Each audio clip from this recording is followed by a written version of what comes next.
Salam alaikum wa rahmatullah. Bienvenue chers élèves dans cette vidéo dans laquelle nous allons traiter le deuxième chapitre du parti optique des cours du 12e semestre. Notre leçon s'intitule La lumière et les couleurs, la dispersion de la lumière.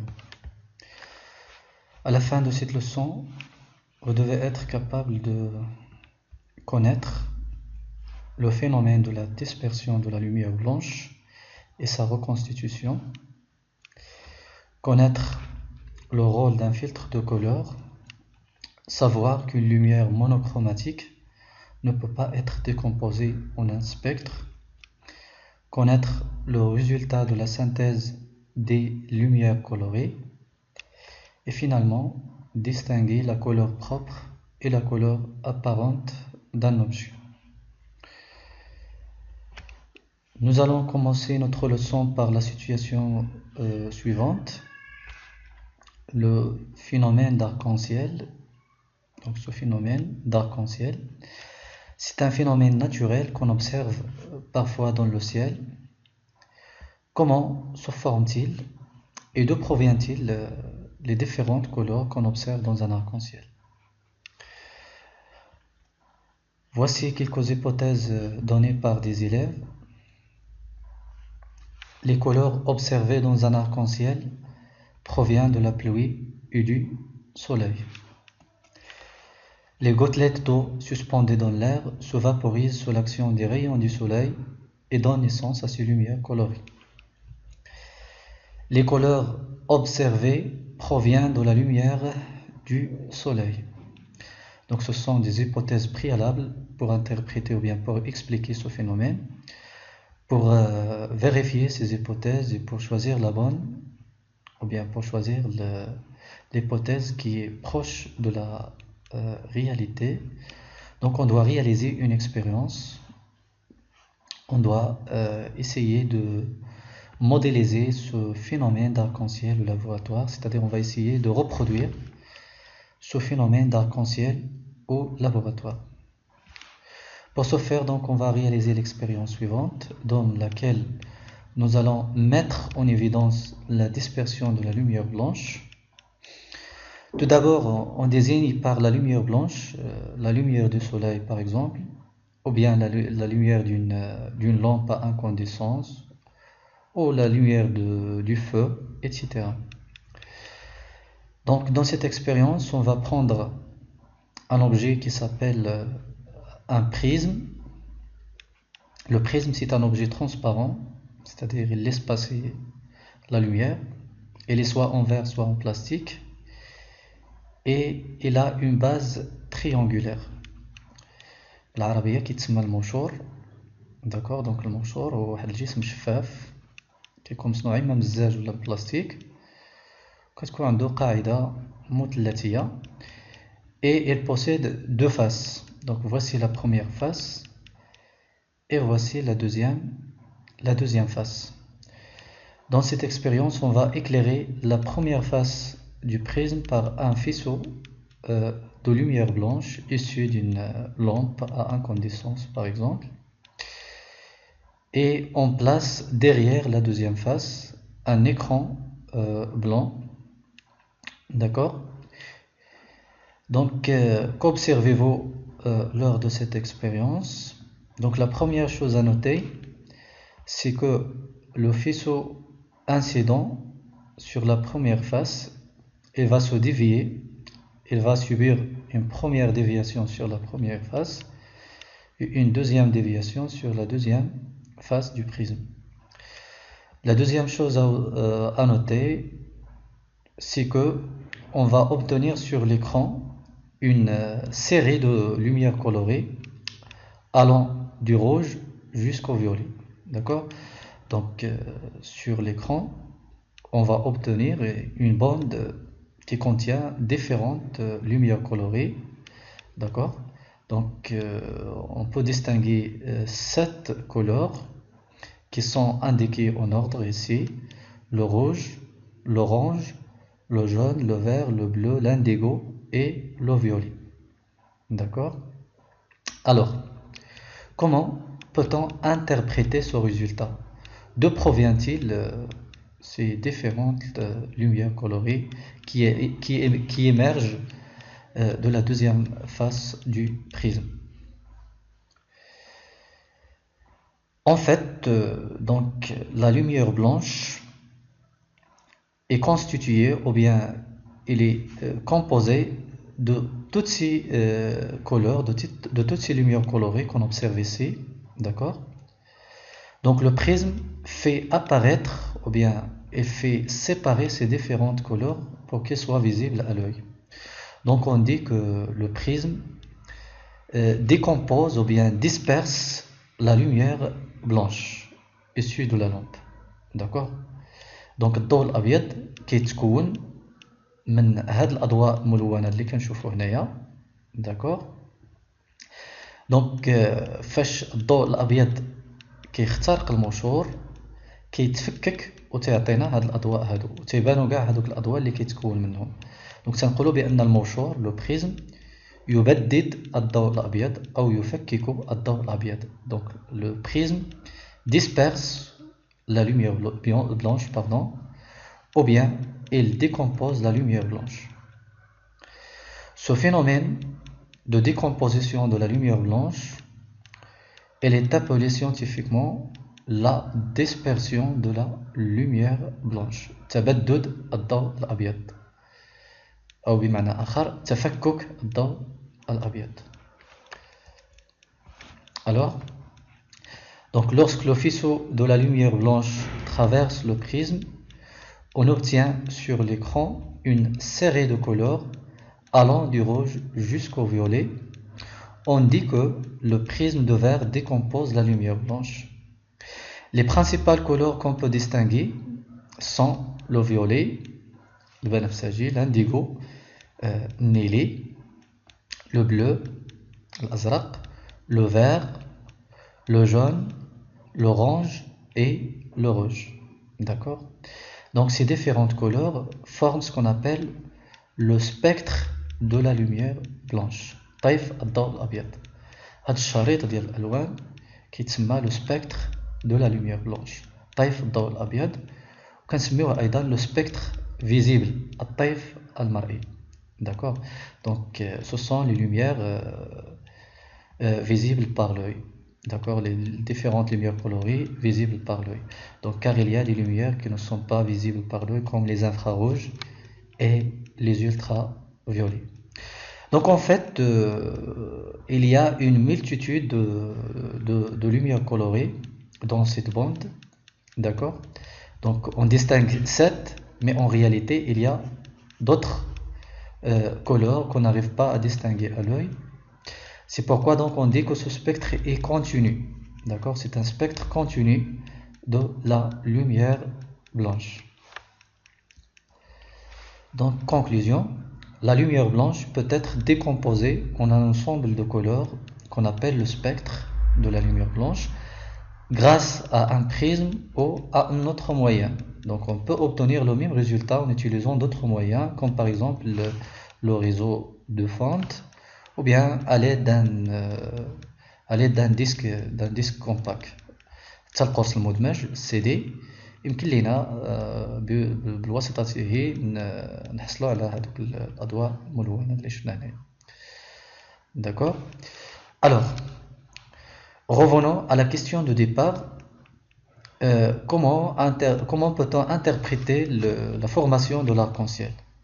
Donc en fait, le phénomène d'arc-en-ciel, c'est un phénomène naturel de la décomposition de la lumière blanche issue du soleil à l'aide des gouttelettes d'eau suspendues dans l'atmosphère ou bien suspendues dans l'air.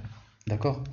Donc les couleurs qu'on observe dans un arc-en-ciel proviennent de la lumière blanche du soleil qui se décompose à l'aide des gouttelettes d'eau qui sont suspendues dans l'atmosphère. D'accord? Donc les gouttelettes d'eau jouent le rôle de petits prismes qui décomposent la lumière blanche issue du soleil pour faire apparaître les différentes lumières colorées qui la composent.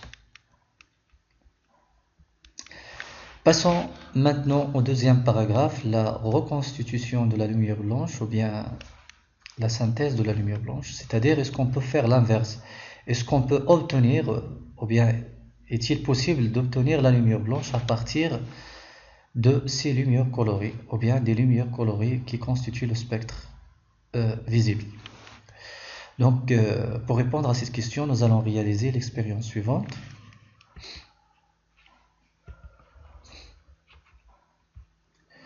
Donc, on prend ce qu'on appelle le disque de Newton. Donc, le disque de Newton, c'est un disque qui contient les couleurs de l'arc-en-ciel, les 7 couleurs de l'arc-en-ciel, d'accord? Donc, lorsqu'il est au repos, on distingue bien les différentes couleurs, mais si on met ce disque en rotation rapide, donc regardez, donc lorsque le disque se met en rotation, maintenant on n'arrive pas à distinguer les différentes couleurs, mais on a l'impression de voir du blanc. Donc notre œil voit le blanc. Alors, comment peut-on interpréter ce résultat? Comment peut-on expliquer cette expérience? Chaque couleur du disque est perçue un court instant par notre œil. Cela s'appelle la persistance rétinienne. D'accord? Donc chaque couleur sera gravée à un certain moment dans la rétine de notre œil. D'accord? Et comme le disque tourne rapidement, les couleurs se superposent dans la rétine, d'accord? Et on aura donc dans ce cas l'impression de voir du blanc, car donc toutes les couleurs se superposent, elles s'additionnent, d'accord, au même instant. Et lorsqu'elles se superposent, donc on aura donc l'impression de voir du blanc. Donc cela signifie qu'on peut obtenir ou bien qu'on peut reconstituer la lumière blanche en faisant superposer les différentes lumières colorées du spectre visible. Passons maintenant au troisième paragraphe, la lumière monochromatique. Dans l'obscurité, on éclaire un écran blanc avec une lumière blanche issue d'une source de lumière blanche. Ensuite, on interpose un filtre de couleur rouge entre l'écran et la source de lumière blanche. Qu'est-ce qu'on va obtenir? Donc, on va obtenir sur l'écran une seule lumière colorée qui est la lumière rouge. Cela veut dire que le filtre rouge absorbe toutes les lumières colorées du spectre visible et elle laisse passer la lumière rouge qui correspond à la couleur du filtre. Donc la même chose, donc si on place un filtre vert devant la lumière blanche, donc on va obtenir une lumière verte, d'accord? C'est-à-dire le filtre vert absorbe toutes les lumières colorées et elle laisse passer la lumière verte.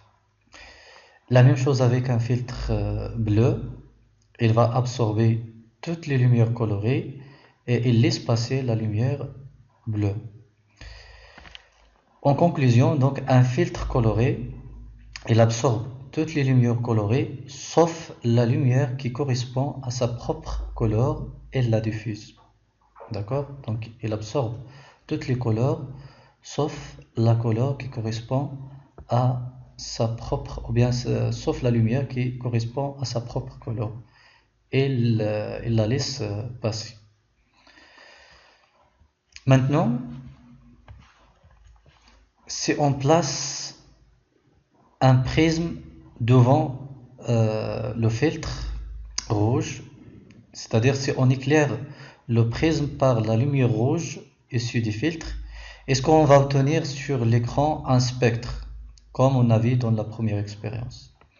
La question c'est non. Donc sur l'écran, on va obtenir une tache lumineuse rouge. On va pas obtenir un spectre. D'accord? C'est-à-dire que la lumière rouge ne se décompose pas par le prisme. Pourquoi la lumière rouge ne se décompose pas par le prisme? Car la lumière rouge est constituée d'une seule lumière colorée. D'accord? Donc on dit que la lumière rouge est une lumière monochromatique. D'accord? Donc une lumière monochromatique, c'est une lumière qui ne se décompose pas, c'est-à-dire qui ne peut pas se disperser à l'aide d'un prisme ou à l'aide d'un autre moyen quelconque. D'accord? Toute lumière qui ne peut pas être décomposée à l'aide d'un prisme, c'est une lumière monochromatique, c'est-à-dire elle est constituée d'une seule lumière colorée. Passons maintenant au troisième paragraphe, la superposition de lumière colorée. D'accord? Donc, on va voir le résultat de la superposition des lumières colorées. On va commencer par ce qu'on appelle la synthèse additive.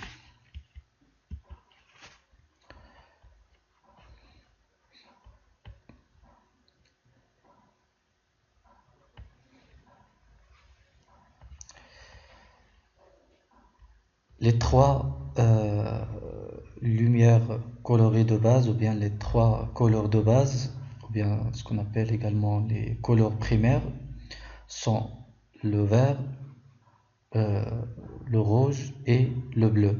Sont les trois couleurs primaires. Si on superpose, ou bien si on additionne deux couleurs primaires, par exemple le rouge avec le bleu, on va obtenir une couleur secondaire qui est nommée le magenta. Donc cette couleur est le résultat de la superposition de la lumière rouge avec la lumière bleue. D'accord? Donc ça s'appelle le magenta.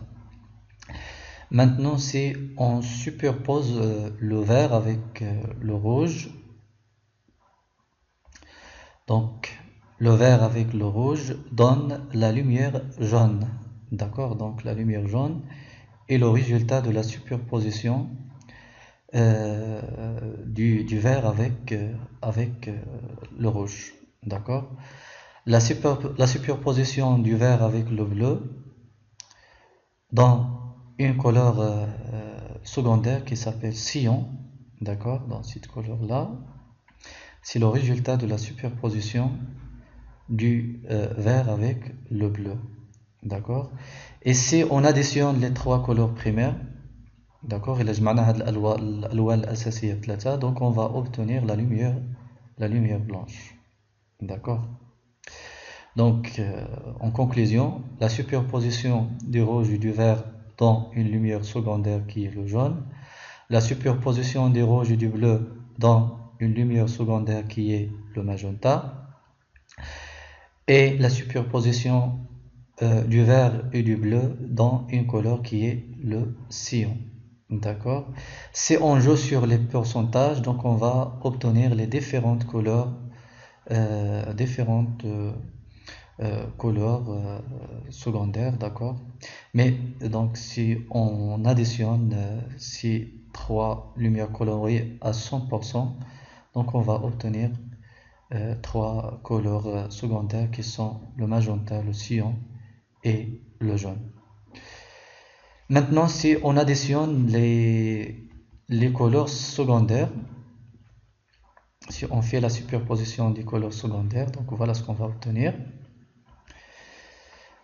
Donc la synthèse ou bien la superposition du jaune et du magenta, le jaune et le magenta dans une couleur primaire qui est le rouge. D'accord? Donc jaune plus magenta donne une couleur primaire qui est le rouge. Cyan plus magenta dans une couleur primaire qui est le bleu. Cyan plus le jaune, cyan plus le jaune donne la couleur verte, d'accord, qui est une couleur primaire. La superposition de ces trois couleurs secondaires fait absorber totalement la lumière et on obtient du noir, c'est-à-dire de l'obscurité. D'accord? Donc lorsque les trois couleurs secondaires sont superposées, et donc il se produit une absorption totale de la lumière et on obtient du noir, c'est-à-dire l'obscurité.